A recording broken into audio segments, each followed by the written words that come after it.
Good evening, beautiful people and Riverside Kingdom. Hope you guys are all doing exceptionally well tonight. Uh, the snowstorm kind of was disappointing. It didn't amount to as much as we had anticipated, and so I was a little disappointed in that. But I think everybody ended up having a snow day on Monday anyway. And incidentally, I heard that they canceled schools on Monday, which I thought was odd since the kids don't really go to school anyway. Other than, aren't they? Don't they still do the school online? I think they still do the school online, and so, but they canceled it. I guess maybe so the kids could go out and play in the snow. I'm not really sure. So anyway, welcome. We're streaming tonight. It's Wednesday night, and I'm by myself. Well, I'm not really by myself. I have my staff here kind of helping me out. And you might hear from them because might not see them on camera, but you might hear from them because we did mic them. They're just off camera. They didn't want to be on camera tonight. And so I have my lovely wife with me, and Liana is with me. And Storm is with me tonight, which today is Storm's birthday. So happy birthday, Storm. Here it is his birthday, and his uncle decided we should do a live stream tonight. Not that we've been super consistent about streaming on Wednesday nights, but one of the thoughts that I had recently is my staff and I have been working on coming up with a very consistent schedule for live streaming. We have been working on creating a new design where we can meet and do some different things and be a little more consistent with it. And so I certainly do appreciate the grace that our family has extended us, and as we kind of maneuver and navigate forward with setting up different things and finding out what works best for us. And we're still in the process of tweaking and changing things. And but here's what I know: we are moving forward. And I've learned years ago that you can't change a plan unless you have a plan. So you have to have a plan. And even though the plan's not ironclad and perfect, we still have a plan. We're still moving forward. And we're making tweaks and adjustments along the way. And so I certainly appreciate the grace that you guys have extended us as we navigate through this whole idea of streaming and being and doing church online. I've been saying to people for a while that if I was asked to go do a church at a property or in a building somewhere, I can go do a church in a building, very easily. I've done it for so long, and so we could make that happen. But to say, well, now you got to take all that and learn to do it virtually or learn to do it on live stream, a little different for me. It's stretching me. There's things I have to learn. There's things that my staff has to learn about lights and sound and staging and just a lot of stuff that goes into just setting it up so that it's looks appealing and sounds appealing, because we don't want to get on video and have it look like something that's, well, I had some thoughts of what I was going to say, but I don't want to be offensive. But we just don't want to have look really tacky or have the sound quality be really poor. And so, we're part of the kingdom of God, and one of the core values of Riverside is that we want to do things with excellence, and we want to move, and that's everything. Excellence is one of our core values here. And so, not that we try to be perfect, but we do try to be excellent. And so we're doing that. And we change things and tweak things for that purpose. But anyway, I don't want to necessarily spend tonight talking about that sort of stuff. But I do want to say I missed being in church on Sunday. I really did. And with the inclement weather coming and the timing of it, I was concerned about having people trying to come out and drive in it or leave church and drive home in it. We did that once before, and it was took me 2 hours to drive from here back to the house, because we didn't think it was going to snow till later. It ended up snowing while we were in service. We get out of service, and then ends up being a 2-hour drive that normally takes me about 25 minutes. And that was just because of the snowstorm. And so I was like, Lord, I don't want any of us to go through that again. And so I was super duper concerned about that. And again, we just want to make sure that everything and everybody is safe. And so we elected to just cancel the service on Sunday just because of the weather issues. And so hopefully there won't be any more cancellations of services. We've had to cancel because of COVID, and we had to cancel because of snow. I'm hoping now the snow, I get it. We've had to cancel before because of inclement weather. Not often. We've had some pretty mild winters here for the most part. But I'm thankful that we're able to be here and have church. And I'm also very grateful that we're able to stream when we can. And so I'm very, very excited about that. So there were some things I wanted to share on Sunday that I just never got to share. I'm not able to monitor the chat because I don't have a computer in front of me. But Tina and Liana are able to monitor the chat. Of course, now they're helping Storm move some cameras around. They're making adjustments on camera, so I'll see how they're doing with that. Are we good? I'm going to sip my coffee while you guys... Oh, I'm not used to everybody moving. I get nervous. I'm like, is everything okay? Are we streaming? Is it live? Am I just talking and nobody's listening other than you guys? No, you've got plenty of people listening. So there are people. Okay. Yeah, I'm going to tell you who's on so far. Yeah. Okay. We have Mike Dorsey, Robert Nickel. We got Kat, Carmen Trimboli. Good. My goodness. Carla Hardy. And Carla Hardy. God bless you. Kevin Gunther's watching. Hey, Kevin. Let's see. Cheyenne's watching, of course, and Mum Judy. Mum Judy is one of the most Yes. faithful, dedicated viewers we have ever had. I mean, she's one of the first ones to log on and click on. It's like super, super, super faithful. Yeah, we also have Lisa Beth Carrillo, and Lisa Beth. Congratulations to Lisa Beth and Dan that she is a grandma, I think for the very first time. Is that right? Yes. I did hear, because we prayed for her daughter that was in labor. It was very intensive labor, Yes. I think. Yes. And so everything worked out beautifully, and she Beautiful. has a brand new grandbaby boy or girl? Boy. A And grandson. If she's still watching, maybe she can give us some weight and length and all those good Yeah, steps. we need the dimensions. Yeah, you gotta we need have that's just, I think that's necessary, right? You have to have that. Jamal's watching. He gave you a thumbs up. Hey, J Mal, we changed the setup again for tonight and moved some lights around. Brother, I don't know how in the Sam Hill you move these lights around. I mean, we needed 2 men and a boy to move some of these lights around. But we did it. We didn't hurt anything or break anything. Just my back. Hopefully it's lit up good and it looks fine.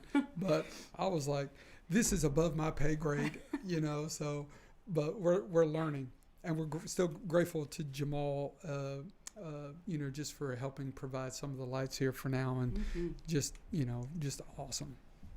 And I'm glad Carmen's watching. Haven't talked to Carmen in a minute. Yeah. So Carmen, I'm so grateful that you're watching. Same with Carla. I'm so glad that she's watching as well. And all of them. I'm grateful for it. I get to see some of them more often than others, and so very, very grateful. And just want to say thank you to you guys. Listen, it's Wednesday night. This isn't going to be a super long session tonight. I think on Wednesday nights, what I'll probably end up doing, the format that I think I'm going to follow on Wednesday nights is whatever I preach about or talk about on Sunday, I want to revisit it again on Wednesday and maybe have some different people from the congregation that are willing. Not everybody, obviously, but if you were here on a Sunday or you watched on a Sunday and you want to participate and be a guest on a Wednesday night with me and to talk about what I preached on, maybe to go a little bit deeper into the message, maybe to answer some questions that maybe I didn't answer, or sometimes when I preach other questions come up and maybe there was something you didn't get or I need to clarify something. I thought about making those Wednesday nights just kind of like a time of reviewing that, but not just from my perspective, but from the perspective of those who got to participate and listen and maybe get some of your insights and some of your thoughts on it as well. I thought would be really, really interesting. Plus it would, there's a lot of things that I say on Sunday that I wasn't planning on saying. And then there were some things I wish I did say that I never got to say. I was like, man, if I could re-preach that again, I would say this. And so I thought about maybe, making Wednesday nights kind of that thing. And so we'll just review what we talked about on Sunday, unless the Lord takes us in another direction.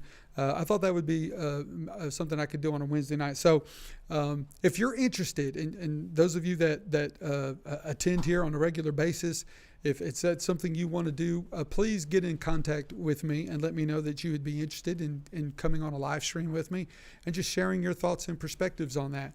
On whatever I preached on that particular Sunday. And if you want to wait, it doesn't have to be every Sunday, obviously, but if it was I'm just saying, if you wanted to be on a list, I guess would be the thought. If you want to be on a list of that want to, be on a live stream with me and have a conversation with me, talking about whatever we preached on that Sunday before, I would love to have you come. And so just get in touch with, you can type it in the chat that you're interested, and Tina and Liana will make a list, or you could private message one of them and let them know as well, and they would love to add you to a list. And I think that'll be something that we do on Wednesdays. It's not going to be a long thing. We'll just do it for, a half hour or so, and that'll be it. And then we'll save the Friday nights that I'm meeting with the elders of the church, and we'll go deeper into, Brother Mike has been just done an amazing job with developing outlines for us and subject matters for us to go a little bit deeper in learning some things about God. The few Friday nights that we met here have been tremendous. I've loved it, and so we're, as far as I know, I feel comfortable and confident to say I can continue to do that as well. And as long as Rick and George and Mike are comfortable and still able to do that, that would be great. And then we're going to add some other programming as well throughout the week from other people in our church that God's gifted them with the ability to teach. Jesus, when he ascended into heaven, I don't know that I'm going to get into what I wanted to talk about. So maybe I'll just do this for a minute. I do a little vision casting. How about that? And so before Jesus, in Ephesians, I believe it is, when he ascended into heaven, it said that he left gifts for the church, and those gifts were that of an apostle, a pastor, an evangelist, a pastor, and a teacher. And so we have some of those gifts represented here at Riverside. We have those giftings here, and this is an opportunity for others that have, that God has given different gifts to be able to exercise and utilize some of those gifts here in the ministry. Sundays, it's kind of challenging because we're limited to time, but live streaming and doing video and things like that, I'm realizing that, wow, the sky really is the limit. I mean, we really could, do whatever we want as much as we want, so long as we have a good internet connection, a tech team here that's able to make it all come to life for us, and a camera. And we have that. And so we're really seriously praying about, what that's going to look like moving forward. I will say this, I am just genuinely excited and about the potential and the possibilities of our ministry here, just going into areas that we've never gone before, just willing to go beyond what we are comfortable in, going beyond what we're, just been so I've been comfortable doing church in a building on a Sunday for 20 years. And now it's like, because of the culture that we live in and the time that we live in, it's like now we're venturing into uncharted waters, at least for me. It's the Jesus coming in the last chapter of the book of John and standing on the shore and calling out to his disciples, them not really knowing it's Jesus on the shore yet. This was after his resurrection. They're out on a boat fishing, and Jesus shows up on the bank of the water that they're fishing on and hollers out to them, have y'all caught anything? And they're like, no, we've been out here all night and haven't caught a thing. He said, throw your nets down on the right side of the boat. And so they threw their nets on the right side, and they ended up catching more fish than they could, that talks about how they were dragging the fish in to get them up on the shore. And the point is, it's a few weeks ago, doing a live stream, Jason Smith was commenting in the chat, and he talked about sometimes you just got to throw the net over to where the fish are. You got to cast your net where the fish are. And this gives us just a primo opportunity just to be able to do that. And man, I am, for one, am just genuinely super duper excited about that. I love to teach. I love to preach. I love to share the word of God. I love to tell stories, and I love being able to do it with our people here. But man, just the opportunity of knowing that there's a whole nother group of people out there that are looking for answers. They're looking for hope. They're looking for faith. I mean, they're seeking, and what I'm realizing, what I've come to understand, is many of those people aren't necessarily going to a local church building or a local congregation to really seek and look and find the answers, but they are looking. And I'm just saying, man, what a great opportunity it is for us to be able to just get right in front of them on different social media platforms and just kind of put the message of Jesus Christ out there. And I am grateful for the people that have gotten excited along the way and have said, one family called me on the way home from church a couple Sundays ago. First time I kind of shared about, how I see this as just a beautiful opportunity to be missionaries. And I had a family call me and say, we know that you're updating your equipment. You had mentioned that you were going to buy some equipment and updating your equipment, and we just want to buy a new camera for you. And I was like, what? And we just want to buy you a new camera. And so I thought that was amazing. I was like, that's great. And I shared it with a couple of people, and the word started to get out. And then doing all the lighting and stuff in here, we had someone else contact us and said, well, we know that, because I'd mentioned that someone bought us a camera, and then they said, well, we want to help with the lighting, and so we want to make a contribution to lighting, and so they're going to help with lighting.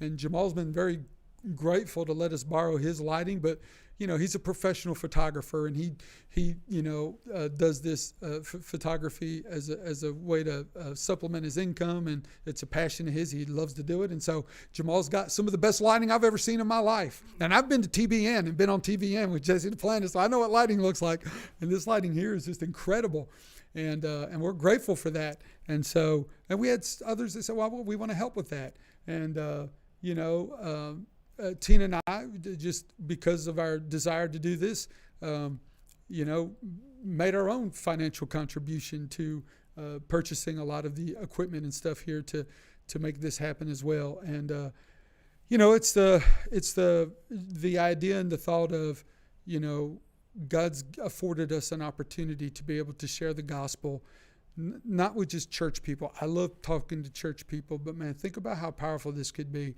That we're actually going to be able to minister to people that maybe will never darken the doors of a church, maybe never walk through the doors of our church, maybe never walk through the doors of any church for that matter.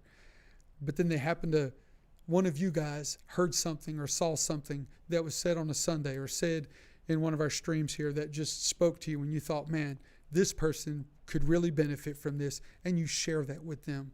And then it blesses them, and then they share it, and they share it, and they call that going viral. Not that I'm necessarily looking to get more views and become viral. That's not my bag. If it was, I would certainly try to figure out another way to do that, a much easier way to do that than preach Jesus. If I really wanted to go viral, I don't know. I mean, my God, I got this Viking look going on. Who knows what I would do? I had some thoughts that just weren't not very good, not very pure there for me. Anyway, let me sip this coffee real quick. While you're sipping, a couple more people, Rose and Marvin are watching via YouTube. Rosie Posey. And she said she liked your new wall. She liked the wall. Very good. I figured she would. She's very artsy, yes. and Rose has been just a tremendous blessing to our ministry as far as helping us to create things, and I'm hoping to get her.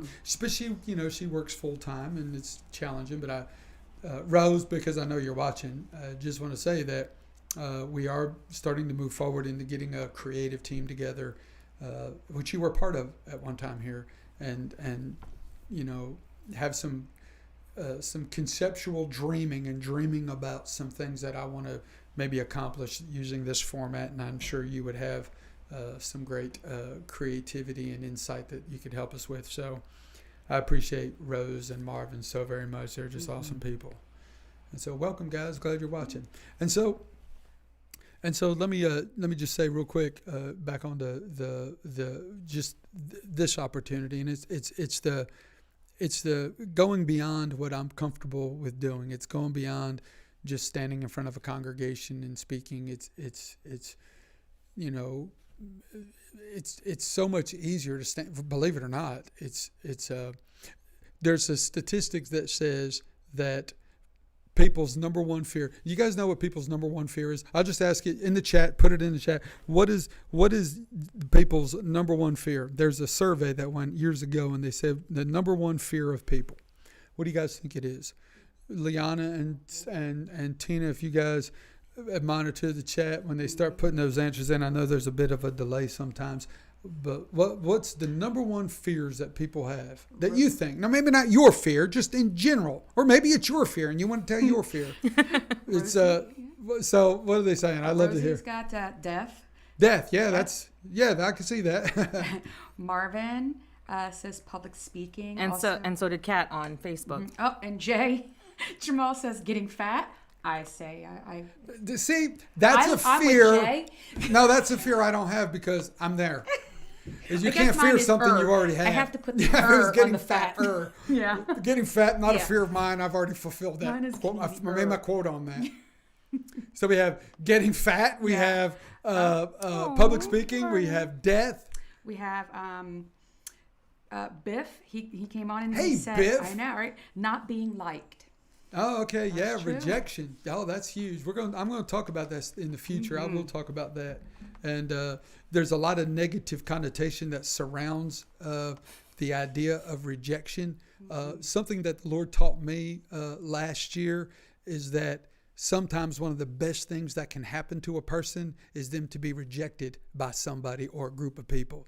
And I've learned not to just look at the negative that surrounds the how it makes us feel when we're rejected, but to see it from another perspective. Like, honestly, for me, I can say it's been not that I've looked forward to being rejected. I don't think anybody ever wants to go out and purposely feel rejected. But one thing that I learned last year is sometimes it's the best thing that can happen to me. And I learned that being rejected, where we often say that's a negative thing, that's a hurtful thing, because nobody likes it. I've learned, man, it's been one of the best things that's ever helped me. It's caused me to grow like I've never grown before. It's caused me to have a different perspective on life and on people. It caused me to deepen my relationship with God like never before. I don't know that I would have ever gotten to that place had I've not dealt with rejection. And not that I look forward to it, not that I ever want to experience that, but I'm just telling you, I'm a testimony, and you don't have to take my word for it, but I'm going to tell you right now, I know as a pastor what it feels like to be rejected, not by God, but by people. And I'm a super duper highly relational guy. I mean, I'm very relational, and when I love deep. And when I connect with people, I'm all the way. I was telling somebody the other day, I'm all the way or no way. There's really not a halfway with me. If I'm going to do something, I'm doing it with everything I got. If I'm going to if I want to take up golfing, I am going to golf my face off, which I've done, not in the last couple of years, but I've done it. If I'm going to bowl, I'm going to bowl my face off. I'm going to give it everything I got. If I'm going to, I remember, do you remember the one time, it was a few years ago, I thought I'm going to start getting healthy and I'm going to go to the gym and work out. And I did every single day of the week except for Sunday. And I did it for 11 and a half months straight. Never missed a day except Sunday I would take off until I hurt my elbow because I was probably feeling more confident and stronger than I actually was. And that ended up getting hurt. And so, and then I never went back after that because I had to heal up. And then I was like, I'm done with that. I moved on. And so, but it's like, for me, it's all the way or no way. And I'm that way with relationships. I'm that way with people. It's like, if I accept you and I jive with you and I vibe with you and I like, there's something about you that I find that it just draws me to you and I appreciate you. I'm gonna be there. I'm gonna love you. That's how I feel. I'm not, when it comes to those things, it's like, it's either all the way or no way. I'm not gonna be wishy, half in and half out and half. No, I don't want that. And that's not how I am. And so, But I was saying that the part, and look, Biff made one comment and it's got me ready to preach. And so, but yeah, that's a big deal. It's I think we all have a fear of not wanting to be accepted or not wanting to be, or the feeling a type of rejection. But I'm just going to say from my perspective, and I'll maybe go deeper in it in a teaching, but rejection was one of the best things that's ever happened to me along the way. It's propelled me into exponential growth, maturing, and just my overall perception of and my outlook on life and my relationships and all of that sort of thing really changed it for the good. I mean, it was a good thing. It was really, at the moment, it didn't feel good. But then as time moved on, I realized, man, this has been, and then I look back over my life, and there have been, when you're in public ministry, like Tina and I, for 20 years, there have been people that come and go in and out of our lives for 20 years. It's been a lot of people. And some you built really good relationships with, and then they're not there, and you feel, anytime someone leaves, you feel it's a personal thing. You feel this personal rejection. And as I went back and looked over my life, I realized that, man, it was after some of the closest times I've ever had to God, some of the most times that I experienced the greatest growth spiritually and maturing was typically due to the fact that I had experienced some type of rejection or break in some type of relationship where it was, it kind of propelled me into that. And I could go back and look at different parts of my life and notice that this is what occurred that got me to this place. And it was mind-blowing to me. I thought it was really wild. But anyway, so getting back to the survey, because you guys thought I forgot. What else? What about its comment? Cheyenne wrote in and said, losing the one I love. Yeah, that is yeah. Big fear. Yeah. So far, Mike also said public speaking. Yeah, so statistically, it is Kat, Mike, and Marvin who said, or whoever else said, public speaking. Public speaking speaking in front of a group of people is our number one fear, and believe it or not, it surpasses death. And so we are more afraid to stand in front of a group of people and talk than we are of dying, statistically speaking. And more people are fearful of that than death itself. And so my point was, and maybe it's because I've done this, for 20 plus years, standing in front of people and talking, but what I'm doing right now, talking to a camera, is probably, for me, like one of the hardest things I've ever done and more fearful things than I'd rather stand in front of a group of people. Why? Well, because I can see them. I can interact with them. I can read body language. I can, feed off their energy, if you will. You say things and they react or they respond to it. And, and as a public speaker, you kind of you learn to read the crowd.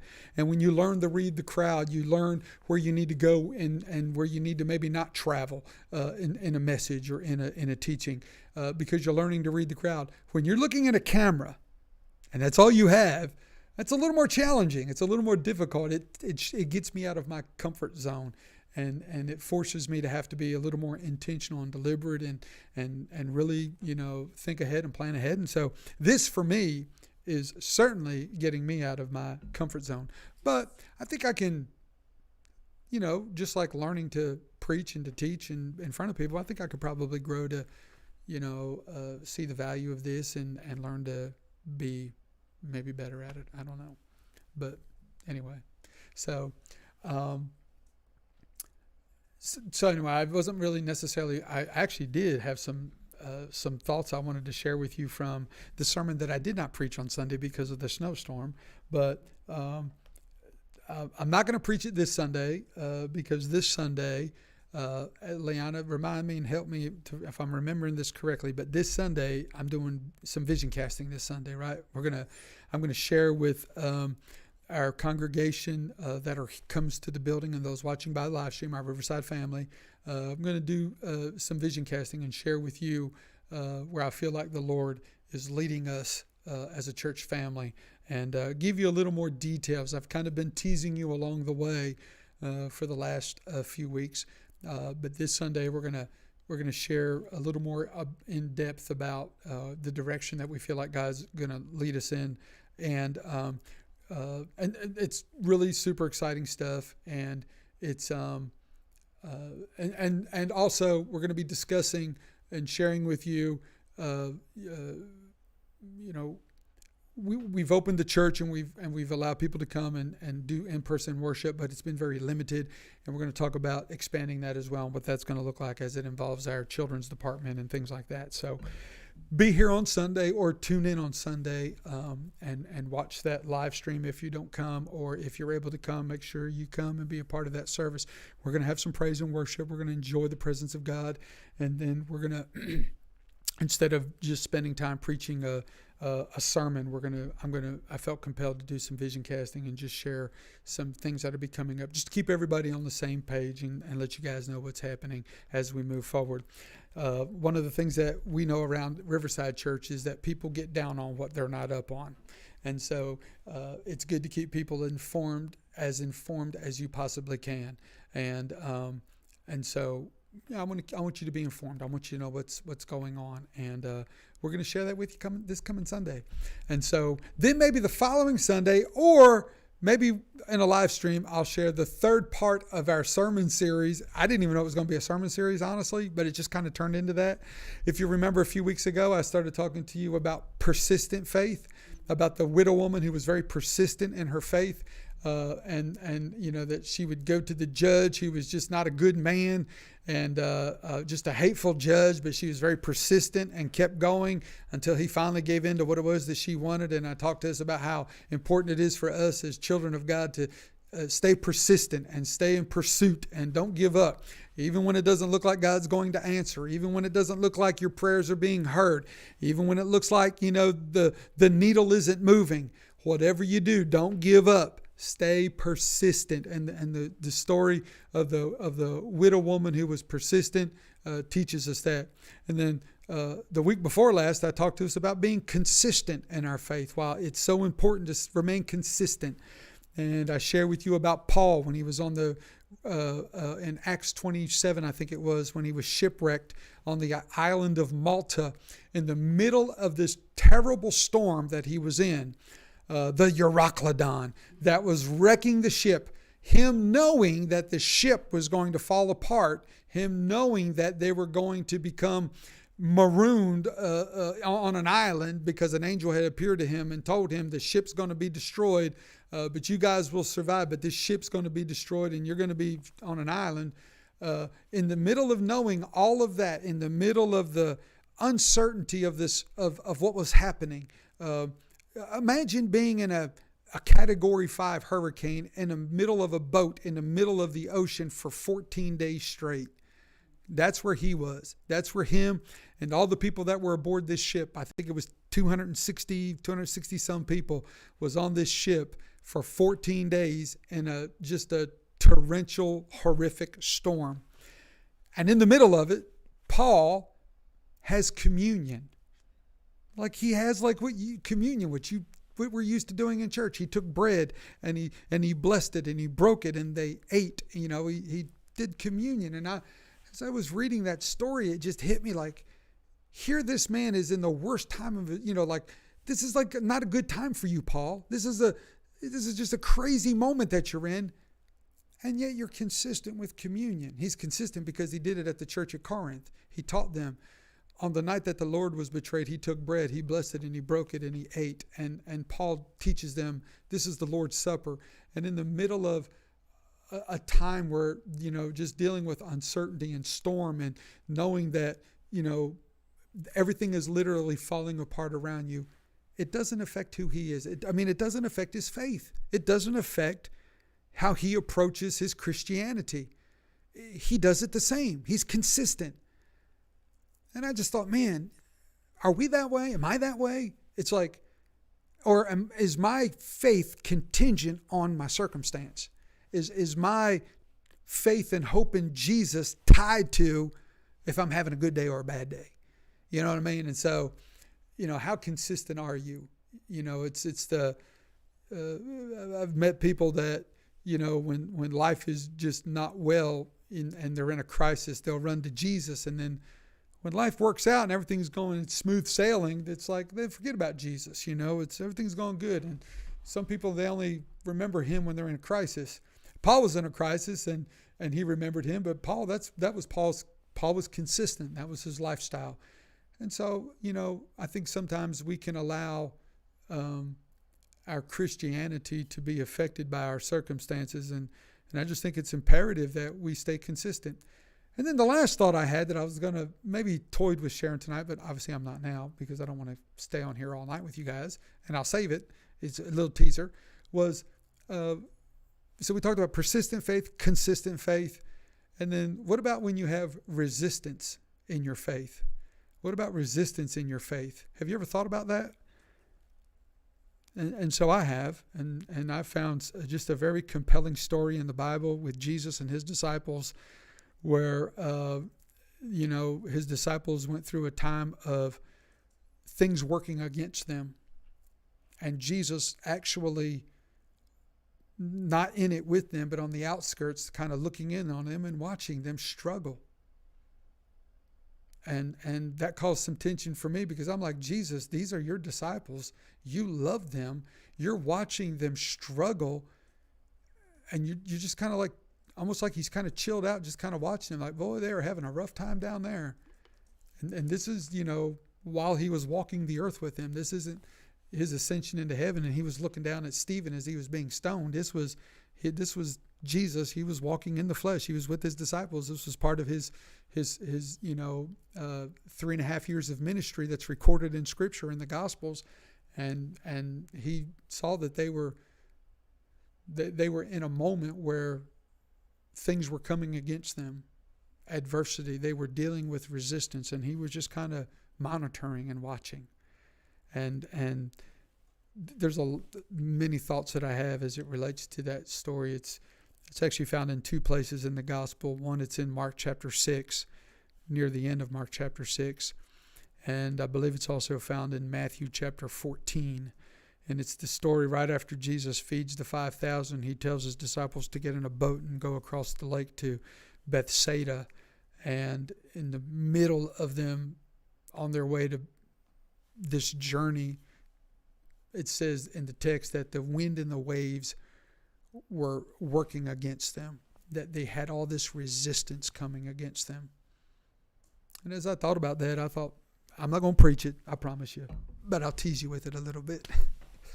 And then maybe one Sunday or maybe one night while I'm streaming, somebody will say, hey, remind us, could you finish your sermon or finish your story on about the resistance? Because I think we all go through times of adversity. We go through times of tribulation. We go through times that, you ever feel like you've just been like doing everything right, but you just feel like you're taking one step forward and two steps back? You ever been there? You ever feel like you just been doing everything, you know you're doing it right, but you just make no progress? I feel like I'm going nowhere.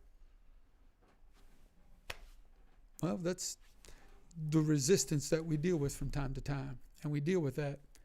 And I think we mess up because the minute adversity hits, the minute struggles hit, the minute we feel like things are working against us, we automatically, our first thought is, well, the hand of God is against me.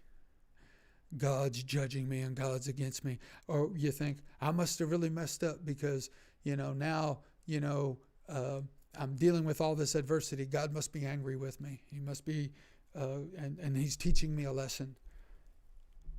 I'm going to tell you, you could be in the absolute center, perfect will of God and deal with some adversity and deal with resistance.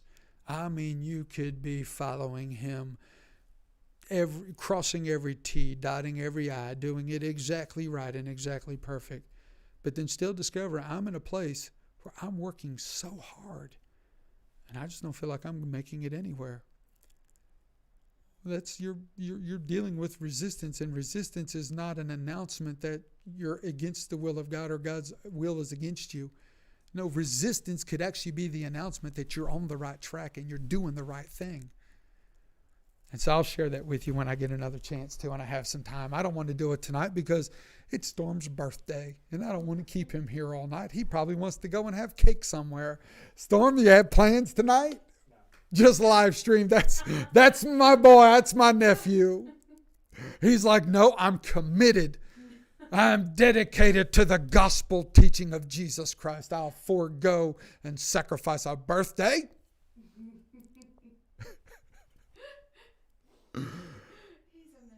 Well, you know.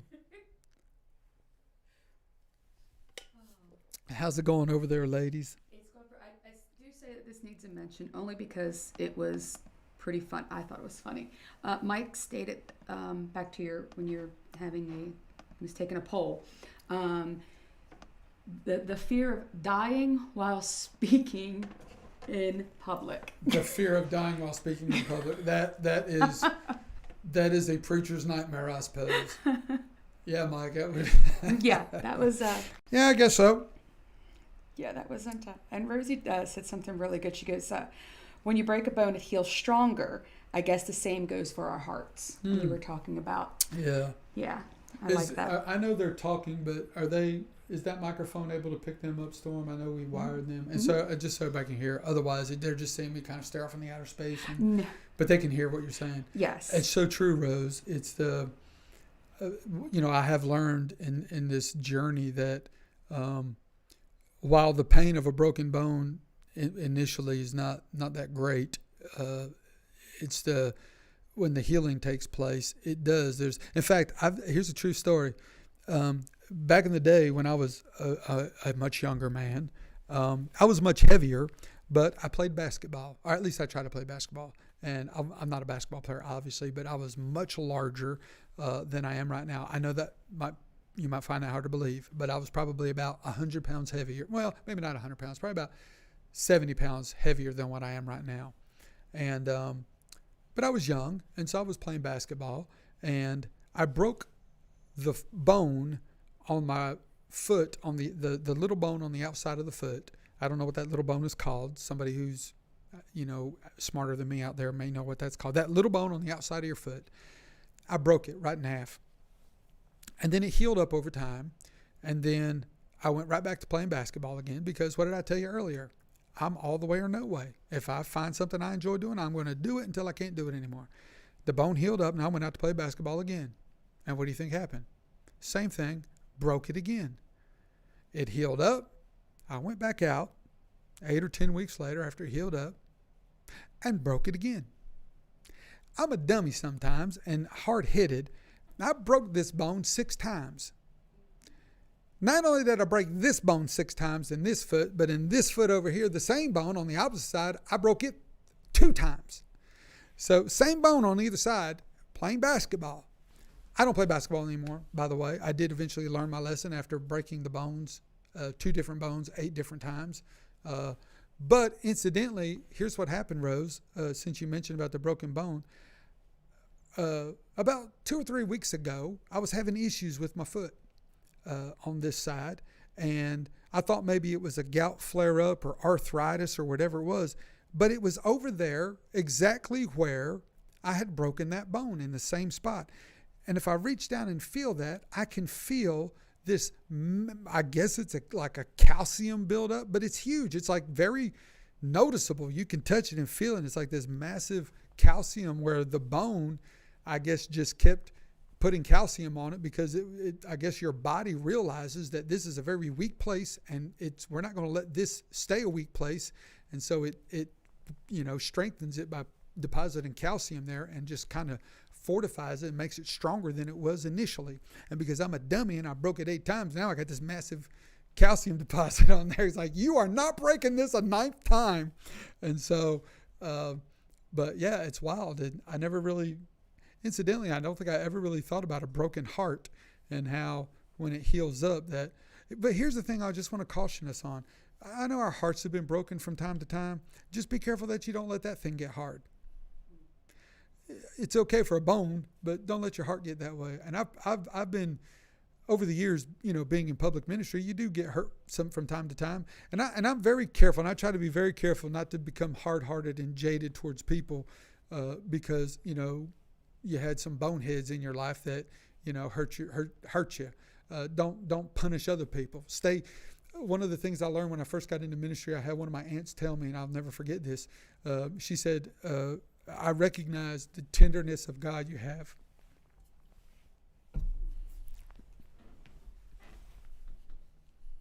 And she said, "Jason, whatever you do, don't ever lose your tender heart." She said, "I've seen it before.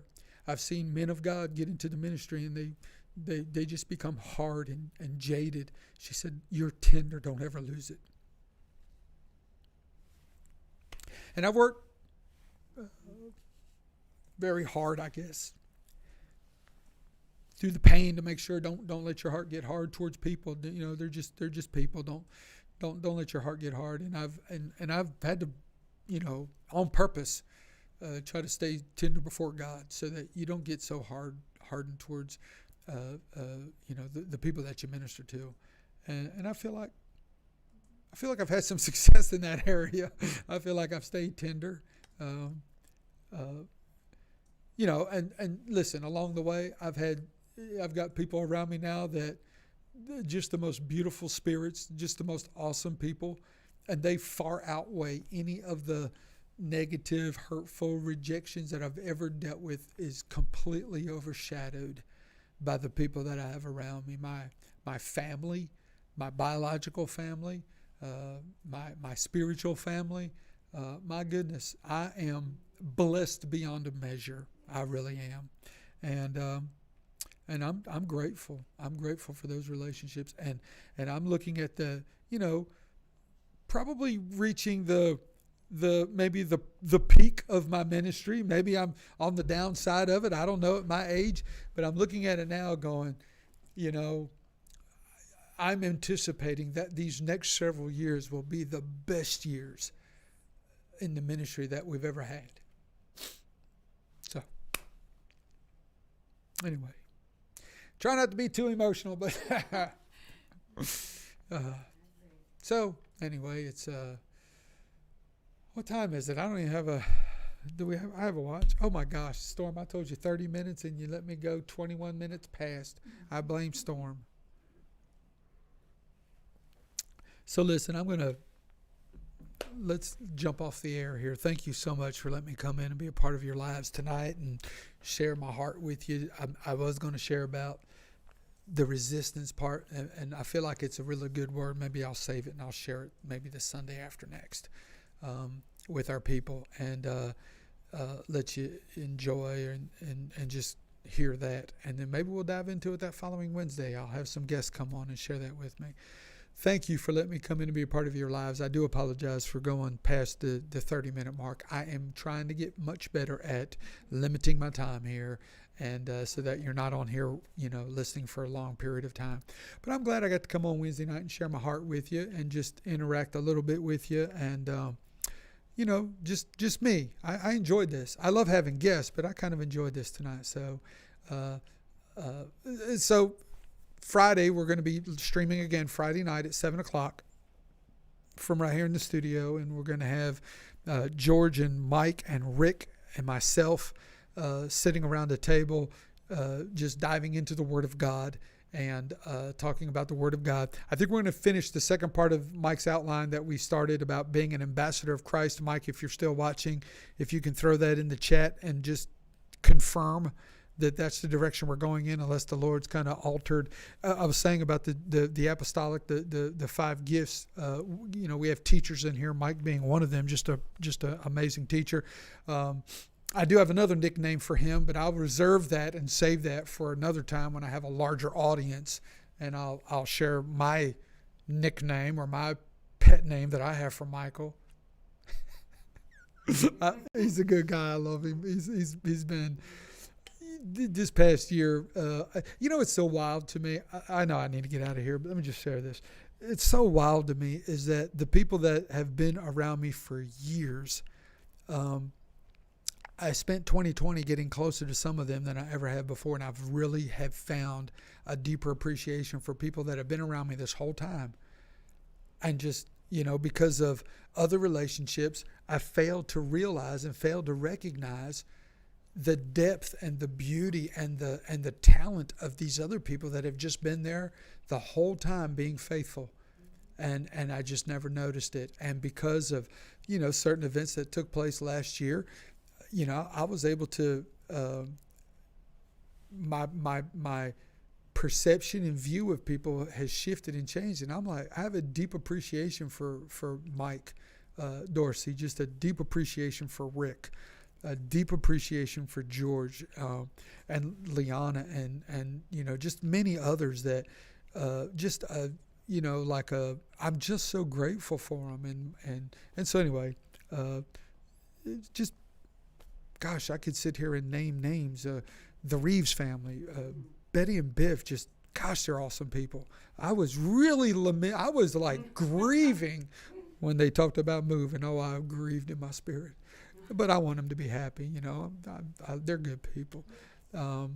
Rose and Marvin, just, I've known them for years. I've had a relationship with them, but just, I don't know, it's like spending time with them has been awesome. The Lawsons and the Alexanders, and oh gosh, I could be here all night. I can't do this. I'll miss people and offend people, but I know it's just like, I loved being able to just, it's been awesome.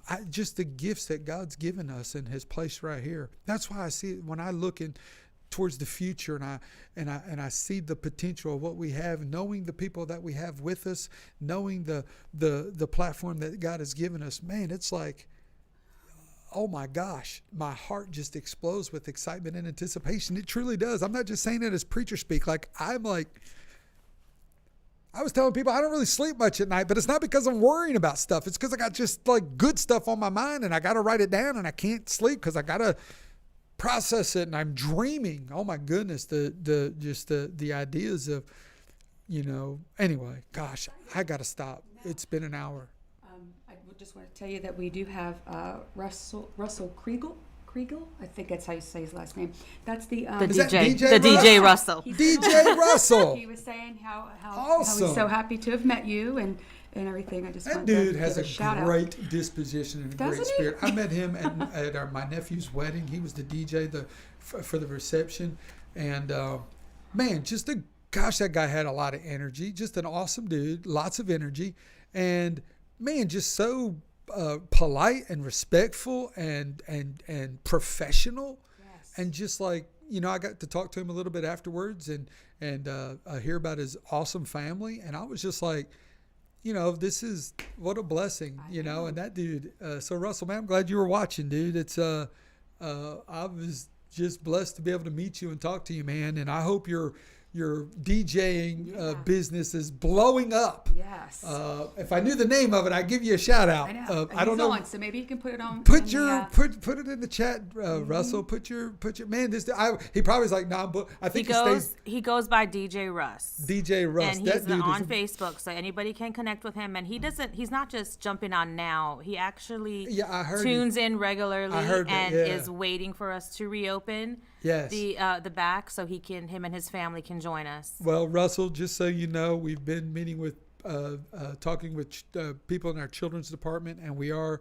I do have someone set up if Russ would like to come. I do have a young lady set up to assist and help in that area that we talked about. Russell, we've been, and for those of you out there that are watching that have children, we are beginning to move forward with opening that part of the ministry up here as well. And so I'll talk more about that on Sunday and let you know some dates of when that's going to happen, and also let you know some of the things that we're doing here to protect everybody here as well, including our children. So we've got some things that we're moving forward in that as well, and so we'll be letting you know more about that come Sunday. Otherwise. Man, thank you guys so much for allowing me to be a part. Again, I apologize for taking up an hour of your time, but thank you for letting me come in and be a part of your life tonight. I enjoy this. We're going to keep doing this on Wednesdays and other times too. So that's all I have. Storm, again, thank you so much, man, for taking time out on your birthday to come and turn on all this stuff for us. If I had to do it, we'd be in the dark right now. There's no way I could. Turn on I don't even know if I could turn on the monitor. I don't even know if I could make that happen. But thank you guys so much. Liana, thank you so much for working all day long at your job and coming here kind of, after putting all those hours in and helping us. I'm appreciative of that. And we haven't seen you on this side of the camera in a while. Where have you been? Right here. Oh, well, we need to get you back on this side of the camera. So, because Liana has some, lot of great insight God has blessed her with as well. So we're going to get her back on this side of the camera a few times and have conversations with us. Anyway, thank you guys. I love you. 7:00, set your notifications.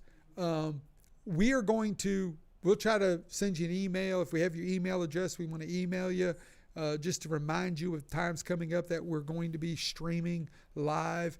So Friday night, 7:00, we're going to be streaming from here. And Sunday at 10:30, we're going to be streaming from here.